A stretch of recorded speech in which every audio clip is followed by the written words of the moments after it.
Salam sejahtera rekan-rekan, teman-teman dan sahabat dimanapun Anda berada. Berjumpa kembali dengan saya Pendeta Nathan Jurnawan.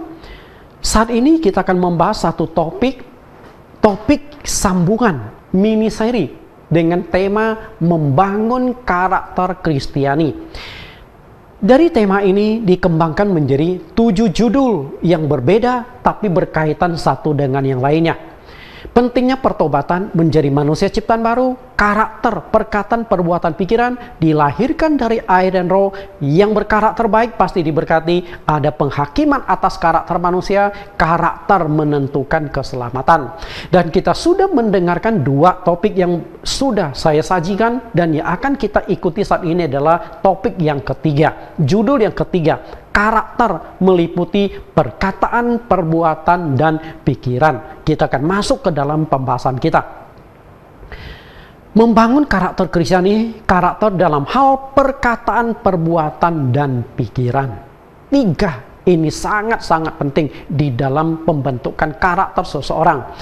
Aspek pertobatan karakter itu mencakup 3 hal. Yang pertama itu adalah perkataan. Setelah Kristen dan sebelum Kristen, beda nggak dalam perkataan-perkataan Anda?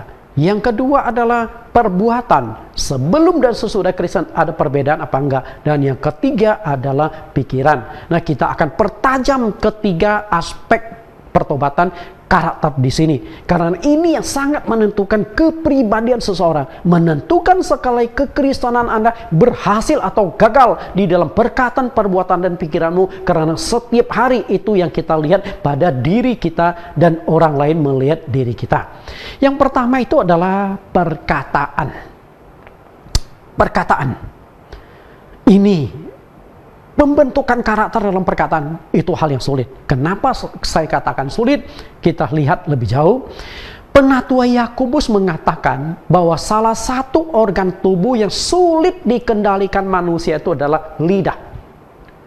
Lihat lidahnya yang begitu panjang menjulur-julur, maaf kata seperti hewan yang kaki 4 itu loh, yang lagi jalan, yang kadang-kadang dipotong orang. Anda tahulah maksud saya, hewan seperti apa ya. Oke. Karena itu, penatua Yakobus membandingkan lidah manusia dengan kemudi sebuah kapal. Kita lihat ayatnya. Yakobus 3 ayat 4 sampai ayat yang ke-5.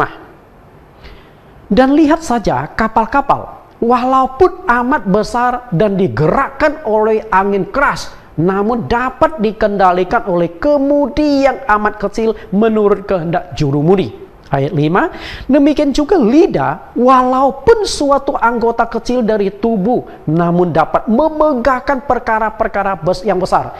Lihatlah, betapapun kecilnya api, ia dapat membakar hutan yang besar. Perhatikan kata di sini, kemudi. Anda pernah naik kapal enggak? Kalau Anda pernah naik kapal yang bisa memuat ribuan orang. Saya orang Kalimantan, saya dulu tinggalnya di Pontianak.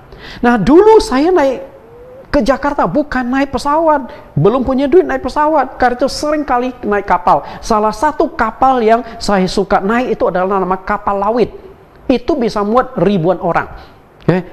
Tapi walaupun ribuan orang, kamar penuh, kadang-kala di sepanjang koridor pun ditumpangi orang, karena itu memang over jumlah penumpang-penumpangnya. Nah, kapal begitu besar, angin yang kadang-kadang kencang, tapi kapal tersebut tetap bisa berjalan dengan kecepatan sesuai dengan yang diinginkan oleh jurumudi. Dan itu hanya dikendalikan sebuah kemudi yang begitu kecil loh. Kalau mau belok kiri, belok kanan, tapi kapal tersebut bisa dikendalikan oleh kipas yang ada di belakang dan ada satu jurumudi. Jadi kemudinya itu sebenarnya itu yang diputar itu tersambung ke satu kemudi yang ada dekat kipas. Jadi kipas jalan, nah dia arahkan kapal ke kiri atau ke kanan. Itu walaupun kecil tapi punya dampak, satu kapal bisa diarahkan. Demikian pula lidah manusia. Lidah ini kecil. Tersembunyi tapi punya kekuatan luar biasa. Dia bisa mengendalikan tubuh Anda semuanya, bisa mengendalikan hidup Anda. Nah, selain dibandingkan dengan kapal, penatua Yakobus juga membandingkan lidah manusia itu dengan api. Sekalipun api itu kecil, tapi dampaknya itu luar biasa. Anda tahu dong api? Api kecil, tapi punya dampak luar biasa. Kenapa demikian? Karena api punya dampak bisa menghabisi semuanya. Sebatang korek api, walaupun kecil, namun dia bisa membakar habis semuanya. Bisa membakar rumah Anda habis, bisa membakar hutan yang beratus-ratus bahkan ribuan hektar hanya dari satu batang korek api. Anda bayangkan bagaimana dahsyatnya lidah kita. Karena itu lidah harus benar-benar dikendalikan, lidah harus benar-benar dikekang. Jangan sampai lidahmu menghabisi hidupmu, lidahmu menghancurkan keluargamu, lidahmu menyakiti suami, menyakiti istrimu, menyakiti anak-anakmu. Banyak orang yang tersakiti oleh lidah kita. Karena itu kendalikan lidah. Jangan sampai lidah itu menghabisi kehidupan kita. Suami istri bercerai gara-gara lidah tidak bisa dikendalikan. Kemudian anak-anak luka batin hanya gara-gara orang tua seringkali maki dengan keras. Hewan segalanya keluar ketika orang tuanya sudah maki. Itulah lidah manusia, lebih mengerikan dari api. Api masih bisa dipadamkan, lidah hanya Anda sendiri yang sanggup memadamkan. Orang lain tidak bisa memadamkan lidah api Anda. Setiap kata yang kita ucapkan pasti ada dampaknya. Kata-kata yang diucapkan tidak bisa ditarik kembali. Ada sebuah ilustrasi begini. Ada seorang ibu-ibu. Ibu ini paling suka gosip. Melihat sesuatu hal langsung digosipin. Sesuatu hal langsung digosipin. Padahal yang digosipkan itu belum tentu benar. Suatu kali sang ibu ini yang di gereja ini sebenarnya banyak orang tidak suka sama dia, tapi karena lidahnya tuh pintar merayu, kadang-kala manis, bisa dekati banyak orang, maka di gereja disebut sebagai wartawan Kristen. Padahal nggak pernah tulis artikel. Kenapa disebut wartawan Kristen? Karena banyak ngomong, sampaikan informasi, walaupun informasi banyak yang berupa gosip. Satu kali ibu ini melihat seorang bapak-bapak keluar dari sebuah salon salon gunting rambut. Nah, begitu keluar dari salon, lalu dia betulkan celananya, dia naikin celananya. Nah, cuman bapak yang gunting rambut ini tidak tahu bahwa ini salon itu salon plus. Dia tidak tahu. Dia memang ingin gunting rambut. Seperti rambut saya kependekan ya, tapi nggak ke salon itu. Nah, akhirnya waktu dia keluar, pas wartawan gereja ini lewat, si ibu yang tukang gosip ini begitu lihat, lah ini bapak ini sudah nggak benar nih. Dia lihat sudah keluar dari salon plus. Setelah keluar lalu dia naikin celananya, padahal mungkin dia gunting rambut, celananya agak kedodoran. Itu saja. Nah, setelah itu besoknya dia mulai gosip. Si anu selingkuh. Si anu main perempuan di salon ini. Akhirnya apa yang diucapkan itu mulai menyebar. Sampai juga ke telinga dari istri dari bapak ini. Akhirnya suami istri berantem.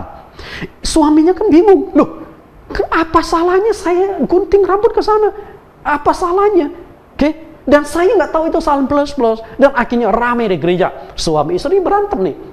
Nah, setelah itu pendeta terpaksa turun tangan. Apa yang dilakukan pendeta? Lalu dipanggillah si tukang gosip ini. Bu, ibu kenapa bisa mengatakan bapak ini main perempuan di salon itu? Lalu dia berkata, oh iya Pak Pendeta, saya melihat dia keluar dari salon itu, padahal saya tahu itu salon plus. Selain itu setelah keluar dari salon dia naikin celana. Itu kan nggak benar Pak Pendeta, pasti ada sesuatu yang dilakukan di salon itu. Kemudian pendeta tanya, kamu masuk ke dalam nggak lihat bapak ini lakukan itu? Enggak. Jadi yang kamu lihat di depan aja, betul. Nah, akhirnya pendeta pribadi lalu datangi ke salon. Tanya, apakah betul bapak ini ada gunting rambut di sini sebagainya? Dia kasih lihat foto. Nah, orang yang gunting rambut bapak ini rupanya masih ingat. Dia berkata, enggak, bapak ini benar hanya gunting rambut, setelah itu pulang. Nah, di sini bapak pendeta sudah tahu ada yang nggak beres. Setelah itu pendeta panggil yang tukang gosip ini. Kamu lakukan kesalahan. Kamu menyebabkan suami istri yang awalnya baik-baik berantem. Sekarang kamu harus bertobat. Lalu gimana cara pertobatannya? Kemudian pendeta suruh begini Bu, kamu pergi ke pasar. Setelah ke pasar kamu beli seekor ayam, Nah setelah itu ayam yang hidup ya, seekor ayam yang hidup. Setelah itu kamu pulang jalan kaki dari pasar ke rumahmu. Sepanjang jalan kamu cabut itu bulu ayam ditebarkan. Setelah sampai ke rumah, kamu lapor ke saya. Ya udah, dia ingin memperbaiki kesalahannya, dia lakukan. Setelah sampai di rumah, ayam itu sudah setengah botak, itu seperti gambar ini Bapak Ibu. Sudah setengah botak. Lalu ditelepon, Pak Pendeta, saya sudah lakukan, saya sudah tebar bulu ayam itu, dan saya sudah sampai di rumah. Waktu itu pendeta suruh, kamu hitung ya, setiap bulu ayam yang kamu taburkan, kamu hitung berapa yang kamu cabut. Ya sudah. Setelah itu pendeta ngomong, sekarang kamu taruh ayamnya, kamu pungut kembali tuh bulu ayam yang sudah kamu taburkan dari pasar ke rumahmu. Hitung kembali berapa banyak bulu ayam yang berhasil kamu ambil kembali. Ya udah, dengan polos ya, pergi lagi bawa satu kantong plastik, ambil pungut bulu ayam yang ditaburkan. Dan Anda tahu nggak? Katakanlah dari 100 bulu ayam yang ditaburkan, belum tentu 10 bulu ayam berhasil diambil kembali. Artinya apa? Artinya adalah apa yang engkau sudah ucapkan akan menyebar luas. Anda tidak bisa tarik kembali. Karena itu sebelum engkau ucapkan sesuatu, pikirkan. Sebelum engkau marah suamimu, istrimu, pikirkan dampaknya. Jangan main tembak-tembak saja. Jangan sampai perkataan kita sudah menyebar luas, baru kita sadar karena sudah ada dampaknya. Yang kedua adalah perbuatan. Pembentukan karakter yang kedua, perbuatan. Perbuatan itu cakupannya sangat luas, berbeda dengan perkataan yang hanya bersumber dari gerakan lidah. Perbuatan itu berupa tindakan, sesuatu hal yang dilakukan yang bersifat positif ataupun negatif. Seorang yang bisu, mungkin dia tidak bisa menyakiti, tidak bisa melukai orang dengan lidahnya karena dia memang bisu. Kalaupun dia berusaha ngomong, orang tidak bisa menangkap apa yang diucapkannya karena dia bisu. Tapi melalui tindakan dia, perbuatan dia bisa melukai, bisa menyakiti orang lain, bisa melakukan kejahatan dengan tindakannya, tapi dia tidak bisa lakukan kejahatan dengan lidahnya. Bisa lengkap? Artinya perbuatan juga harus benar-benar dibenahi, benar-benar diperbaharui. Lihat gambar animasi ini Bapak Ibu. Sebelum percaya Yesus, kita adalah orang-orang dunia. Karena itu kita hidup bergaul dengan orang-orang dunia. Karena kita hidup bergaul dengan mereka, maka karakter kita mungkin tidak ada bedanya dengan orang-orang dunia. Bagaimana mereka bertindak, kita juga bertindak seperti itu. Karena kita bagian dari orang-orang dunia. Nah setelah itu sampai suatu saat kita akhirnya ambil keputusan ingin menjadi Kristen. Tapi yang menjadi pertanyaan saya adalah, setelah kita menjadi Kristen ada perubahan atau tidak? Lihat gambar animasi yang kedua. Anda sudah bisa bedakan Kristen dan non-Kristen? Pada gambar pertama semuanya warna putih. Tapi gambar yang kedua sudah muncul satu gambar yang warna merah. Artinya sudah bisa membedakan mana Kristen dan mana yang tidak Kristen. Setelah percaya Yesus seharusnya kita berubah karena kita telah mengenakan sebuah status yang baru. Orang Kristen sudah punya status yang baru. Walaupun kita masih hidup dan masih berada di tengah-tengah orang-orang dunia, bahkan di lingkungannya sama. Katakanlah, engkau sebelum percaya Tuhan Yesus, engkau masuk ke dalam kelompok manusia A. Di masyarakat manusia A. Setelah engkau percaya Tuhan Yesus, engkau tetap tinggal di masyarakat kelompok A ini. Tapi karaktermu berubah total. Sehingga engkau bisa dibedakan, ini anak Tuhan dan bukan Kristen. Bukan orang-orang dunia lagi. Nah itu yang diharapkan Tuhan. Itulah yang namanya pertobatan. Pertobatan dalam karakter. Sehingga setelah engkau menjadi Kristen, orang-orang yang dulu bersama dengan engkau akan terpesona. Wah, ternyata setelah engkau percaya Tuhan Yesus, engkau berubah. Tidak seperti mereka lagi. Dan itu akan menjadi kekuatan daya tarik untuk memenangkan jiwa-jiwa baru. Nuh adalah contoh tokoh yang mencerminkan umat Allah yang punya karakter yang luar biasa. Kita lihat Kejadian pasalnya ke-6 ayat yang ke-5 sampai ayat yang ke-7. ketika dilihat Tuhan bahwa kejahatan manusia besar di bumi dan bahwa segala kecenderungan hatinya selalu membuahkan kejahatan semata-mata, maka menyesallah Tuhan bahwa Ia telah menjadikan manusia di bumi dan hal itu memilukan hatinya. Berfirmanlah Tuhan, Aku akan menghapus manusia yang telah kuciptakan itu dari muka bumi, baik manusia maupun hewan dan binatang-binatang melata dan burung-burung di udara, sebab aku menyesal bahwa aku telah menjadikan mereka. Perhatikan gaya hidup manusia pada zaman Nuh. Segala kecenderungan hatinya berbuat kejahatan semata-mata. Artinya perbuatan, pikiran, dan juga perkataan mereka cenderung melakukan kejahatan, sehingga Tuhan melihat sudah parah, manusia sudah terlalu rusak, sudah terlalu parah, sudah tidak bisa lagi diperbaharui. Karena tidak bisa diperbaharui lagi, satu-satunya cara adalah dimusnahkan semuanya. Ibaratnya begini, tangan Anda kena kanker, oke? Nah, supaya tangan ini tidak menyebar dan juga menghancurkan satu tubuh Anda, satu-satunya cara adalah potong tangan itu. Anda tangkap? Supaya setelah dipotong, kanker itu tidak menyebar ke dalam tubuh Anda. Kalau kanker itu tangan Anda tidak dipotong, seluruh tubuh Anda akan habis. Nah, demikian pula Tuhan, walaupun di tengah-tengah kejahatan manusia, Tuhan masih menemukan ada satu keluarga yang layak diselamatkan. Tapi untuk menyelamatkan satu keluarga ini, maka semua yang lain dibasmi, dibinasakan oleh Tuhan. Siapakah itu? Orang itu adalah Nuh. Nah, apakah Nuh ini hidup terpisah dari orang-orang jahat sehingga dia tidak terpengaruh pada kejahatan itu? Tidak. Nuh hidup di tengah-tengah mereka. Coba lihat Kejadian 6 ayat 8-9. Tetapi Nuh mendapat kasih karunia di mata Tuhan. Inilah riwayat Nuh. Nuh adalah seorang yang benar dan tidak bercela di antara orang-orang sezamannya, dan Nuh itu hidup bergaul dengan Allah. Perhatikan kata ini. Nuh hidup di antara orang-orang sezamannya. Artinya Nuh ini hidup di tengah-tengah lingkungan yang penuh dengan kejahatan, lingkungan yang tidak mencerminkan hidup sebagai orang yang mengenal Allah. Jahat sekali perbuatan mereka. Kejahatan, kemarahan, pembunuhan terjadi setiap hari. Nuh hidup di sana, tapi Nuh tidak terpengaruh pada kejahatan. Itulah yang dikehendaki Tuhan. Itulah makna yang menjadi pertobatan. Nah, kenapa Nuh itu bisa tetap bertahan walaupun hidup di tengah-tengah orang jahat? Karena rahasia Nuh adalah hidup bergaul dengan Tuhan. Dia hidup di tengah-tengah ini, tapi satu sisi dia terkonek dengan Tuhan. Tuhan itu maha suci, maha kudus, maha sempurna, sehingga Nuh selalu konek dengan Tuhan. Maka kuasa positif dari Tuhan tersalurkan Nuh, sehingga Nuh tidak terpengaruh pada lingkungan di mana dia hidup.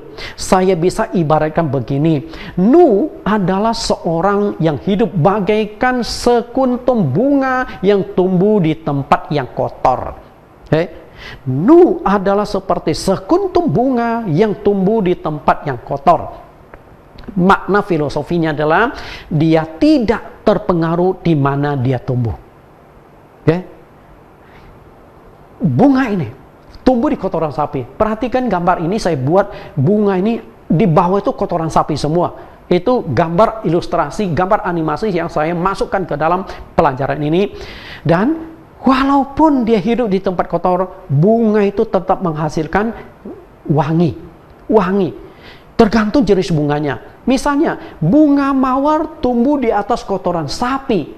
Ketika Anda petik bunga itu, Anda cium, tidak akan bau kotoran sapi. Betul?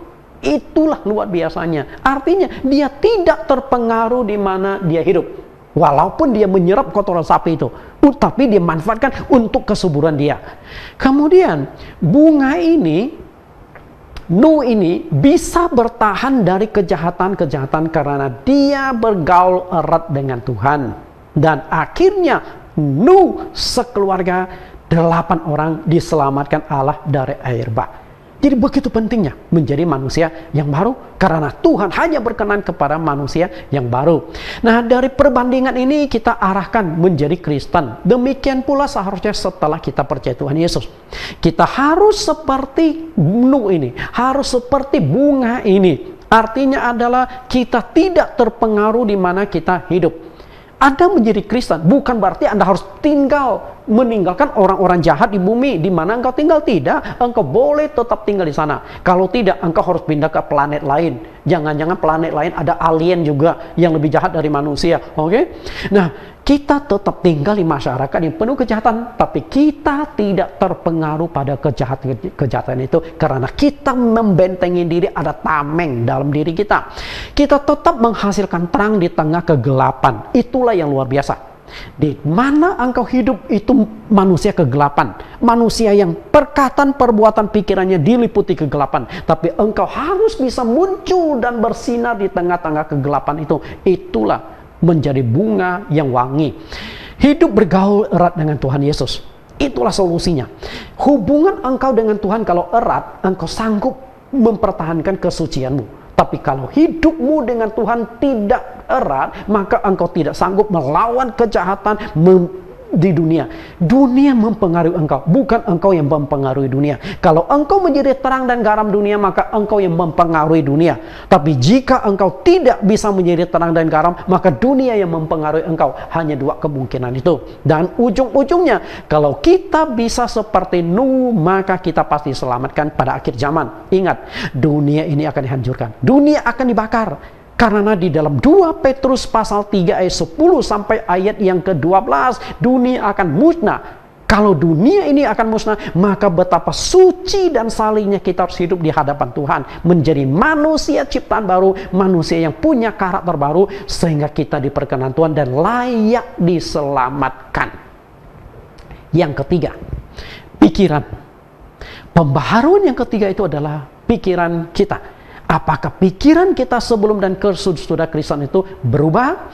Karakter kita yang harus dibangun yang ketiga adalah pikiran. Banyak umat Kristen tidak tahu bahwa untuk menjadi manusia ciptaan baru, pikiran juga harus diperbaharui. Selama ini pendeta hanya mengajarkan perbuatan, perkataan harus diperbaharui.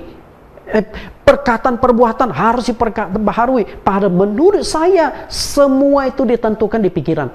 Kalau pikiran berhasil diperbaharui, perkataan dan perbuatan pasti berhasil diperbaharui. Yang gagal adalah pikiran, dan itu paling sulit untuk diperbaharui. Kalau perkataan, perbuatan masih bisa kita kontrol, masih dilihat orang lain, tapi pikiran siapa yang bisa melihat? Dan apapun yang kita ucapkan, apapun yang kita lakukan bersumber dari pikiran. Karena itu penting sekali pikiran kita diperbaharui. Maka Paulus katakan di Efesus pasal 4 ayat 22 sampai 24 tentang pembaharuan pikiran. Kita lihat, yaitu bahwa kamu berhubung dengan kehidupan kamu yang dahulu harus menanggalkan manusia lama yang menemui kebinasan oleh nafsunya yang menyesatkan, supaya kamu dibaharui di dalam roh dan pikiranmu dan mengenakan manusia baru yang telah diciptakan menurut kehendak Allah di dalam kebenaran dan kekudusan yang sesungguhnya. Perhatikan beberapa kata yang ingin saya titik beratkan di sini. Menanggalkan manusia lama. Ya. Artinya manusia lama adalah manusia yang masih hidup dalam dosa. Perkataan, perbuatan, pikiran itu manusia lama. Setelah itu kita harus mengenakan manusia yang baru. Yaitu setelah kita menjadi Kristen, kira-kira tercipta nggak dari manusia yang baru? Nah, dari manusia lama ke manusia baru itu melakukan satu transformasi. Transformasi itu sangat ditentukan oleh pertobatan. Kalau pertobatan kita berhasil, maka akan tercipta menjadi manusia yang baru. Kalau tidak akan tercipta menjadi manusia yang baru. Nah, bagaimana supaya bisa menjadi manusia yang baru? Perbaharuilah roh dan pikiranmu. Rohmu adalah pertobatan agama. Dulu bukan rohnya Tuhan, tapi roh yang lain yang berperan di dalam hidupmu. Nah, setelah engkau percaya Tuhan Yesus, Roh Kudus yang akan berperan, bekerja di dalam roh kita, pikiran kita harus diperbaharui. Ketika pikiran kita berhasil diperbaharui, maka perkataan, perbuatan itu otomatis akan diperbaharui. Karena yang melakukan tindakan itu adalah hasil dari pikiran. Perbuatan, perkataan itu muncul dari pikiran. Karena perkataan, perbuatan itu hanya refleksi keluarnya, tapi yang menentukan adalah pikiran. Kalau pikiran kita berhasil diperbaharui, percayalah akan tercipta menjadi manusia yang baru. Pikiran manusia itu harus diperbaharui karena itu adalah akibat dosa nenek moyang kita.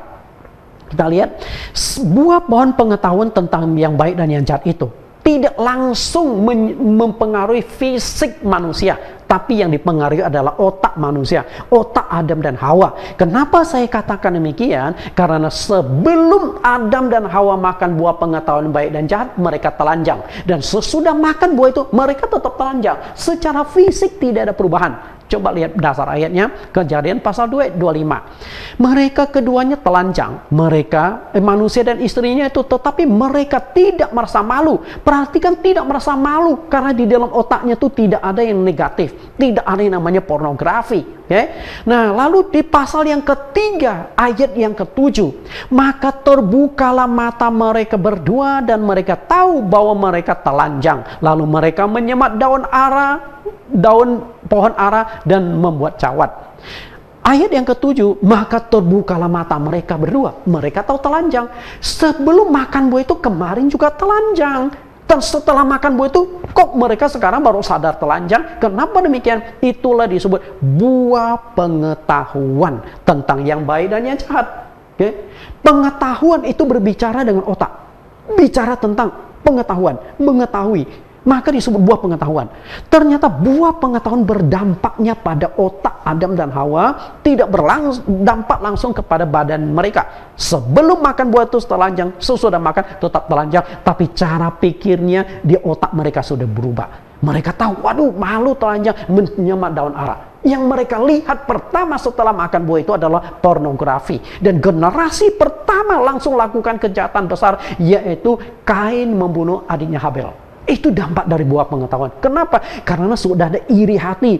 Kain iri pada adiknya Habel karena persembahannya itu tidak diterima di sisi Tuhan. Dari iri hati bisa lakukan pembunuhan. Dosa pertama sudah terjadi pembunuhan. Dosa generasi pertama sudah terjadi kejahatan yang begitu mengerikan. Itu adalah dampak dari pikiran. Kita lihat apa yang dikatakan Paulus, 2 Korintus 11 ayat 3. Tetapi aku takut kalau pikiran kamu disesatkan dari kesetiaan kamu yang sejati kepada Kristus. Sama seperti Hawa diperdaya oleh ular itu dengan kelicikannya. Perhatikan apa yang dikatakan oleh Paulus, pikiran kamu disesatkan. Nah, Paulus mengangkat kembali kasus Adam dan Hawa. Tapi disinggung di sini adalah Hawa yang diperdaya ular. Ular berbicara membujuk Hawa sehingga dia memakan buah pengetahuan baik dan jahat dan diberikan juga kepada suaminya. Dan setelah makan, yang berdampak itu adalah pikiran. Karena itu dampak dari buah itu adalah pikiran. Iblis berhasil merusak pikiran manusia. Karena itulah pikiran kita harus diperbaharui melalui kuasa Roh Kudus. Engkau tidak sanggup mempengaruhi pikiranmu, hanya kuasa Roh Kudus. Sasaran pembaharuan pikiran adalah sampai kita memiliki pikiran dan perasaan sama seperti Kristus Yesus. Ini fokus penyempurnaan rohani. Ini adalah fokus di dalam perubahan karakter dalam sisi pikiran. Filipi 2:5, hendaklah kamu dalam hidupmu bersama menaruh pikiran dan perasaan yang terdapat juga di dalam Kristus Yesus. Kalau engkau punya pikiran Kristus, maka engkau akan punya perasaan Kristus. Kalau engkau punya perasaan Kristus, maka engkau akan tercipta menjadi manusia baru. Tidak sembarang maki orang, tidak sembarang membentak orang, tidak sembarang membuat jahat kepada orang lain. Perkataan perbuatan engkau pasti bisa berhasil ketika pikiran dan perasaan engkau sejalan dengan Kristus. Karena Kristus adalah contoh kita, Kristus adalah panutan kita, Kristus adalah favorit kita. Kita mengambil contoh tipikal Yesus Kristus. Bagaimana Yesus berkata, bagaimana Yesus bertindak, semua itu kalau berhasil kita ikuti, kita berhasil seperti Yesus, maka tercipta menjadi manusia baru. Ketika orang melihat diri kita, maka mereka akan melihat Yesus Kristus di dalam diri kita. Itulah penyempurnaan rohani. Itulah manusia ciptaan baru yang diperbaharui pikiran, perbuatan, dan perkataan. Tuhan Yesus memberkati. Kita akan berdoa. Tuhan dan Juru Selamat kami yang hidup, yang penuh dengan kuasa, yang sanggup mengubah kami, Yesus Kristus namanya. Terima kasih Tuhan, kami sudah belajar pada topik yang ketiga. Pembaharuan karakter menjadi manusia yang baru. Pembaharuan karakter ini mencakup perkataan, perbuatan, dan pikiran. Sentralnya ada di pikiran. Ketika kami berhasil memperbaharui pikiran kami, maka kami akan memiliki karakter yang baru, kami akan menjadi orang baru, perkataan, perbuatan yang sesuai dengan kehendak Engkau. Bantu kami Tuhan yang lemah ini, dengan kuasa Roh Kudus-Mu, Engkau bentuk kami menjadi manusia ciptaan yang baru. Dan di topik yang akan datang, kami akan membahas tentang dilahirkan dari air dan roh. Bagaimana air dan roh mempengaruhi kami menjadi manusia ciptaan baru. Pimpin, tuntun kami dan juga para penonton. Terima kasih Bapa. Di dalam nama Tuhan Yesus Kristus kami telah berdoa. Amin. Bapak Ibu, kita mendengarkan satu pujian karya Pendeta Jonathan Prawira, Seperti Bejana. Bejana itu adalah pembentukan, proses dan waktu dibentuk tidak mudah, tapi kita ingin serahkan diri kita, perkataan, perbuatan, pikiran kita diproses, dibentuk menjadi serupa dengan Kristus. Selamat mendengarkan, Tuhan berkati.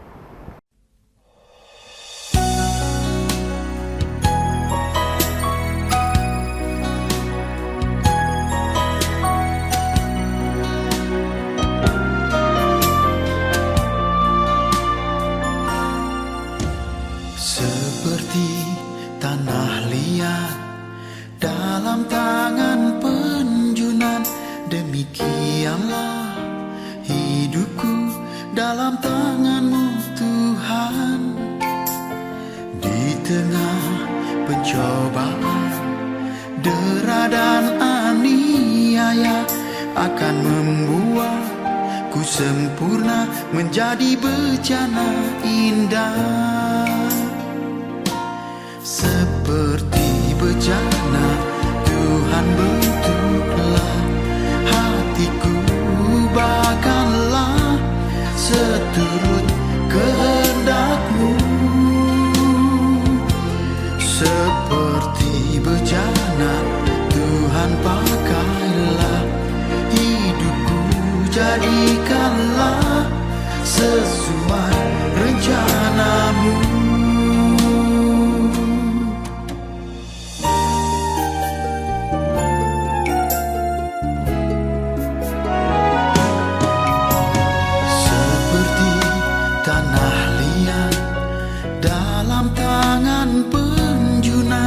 Demikianlah hidupku dalam tangan-Mu Tuhan. Di tengah pencobaan, dera dan aniaya akan membuatku sempurna menjadi bejana indah. Seperti bejana Tuhan bentuklah hatiku, bahkanlah seturut kehendak-Mu. Seperti bejana Tuhan pakailah hidupku, jadikanlah sesuai rencana-Mu.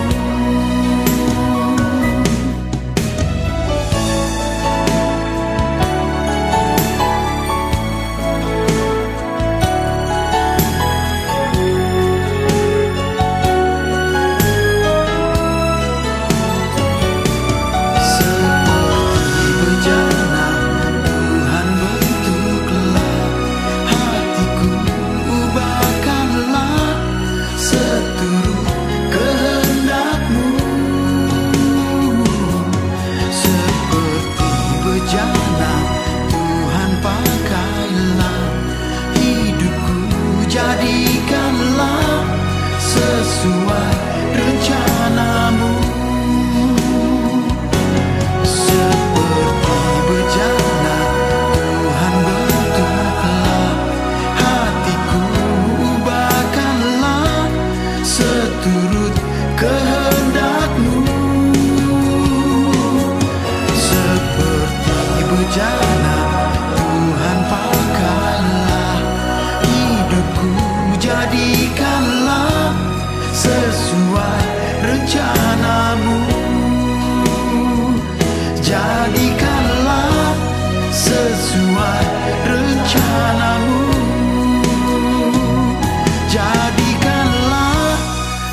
sesuai rencanamu.